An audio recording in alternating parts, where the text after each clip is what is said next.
બનાસકાંઠાના સરહદીય વિસ્તારોમાં ધોધમાર વરસાદ વરસ્યો। ભારે વરસાદને લઈ અનેક ગામમાં તારાજીના દ્રશ્યો સર્જાયા। થરાદમાં 3 ઇંચ જેટલો વરસાદ ખાબક્યો। વરસાદને પગલે થરાદની અટારવા પ્રાથમિક શાળામાં પાણી ભરાયા। ગ્રાઉન્ડ વર્ગખંડમાં વરસાદી પાણી ભરાતા વિદ્યાર્થીઓ અને શિક્ષકો પરેશાન થયા।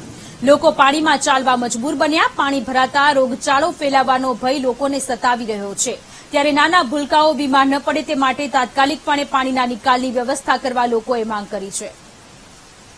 સંવાદદાતા રોહિત ફોનલાઈન પર જોડાયેલા છે। રોહિત, બનાસકાંઠાના સરહદીય વિસ્તારોમાં ધોધમાર વરસાદ પડ્યો, પરંતુ પ્રાથમિક શાળાના વર્ગખંડોમાં પણ પાણી ભરાયા છે। નાના ભૂલકાઓ અત્યારે બીમાર થાય તે પ્રકારની સંભાવનાઓ?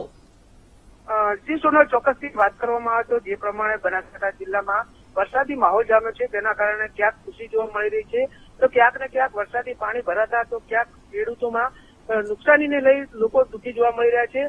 ત્યારે બનાસકાંઠા જિલ્લાના સરહદી વિસ્તાર થરાદમાં જે 3 ઇંચ વરસાદ પડ્યો હતો, તેના કારણે અનેક વિસ્તારોમાં વરસાદી પાણી ભરાયા હતા।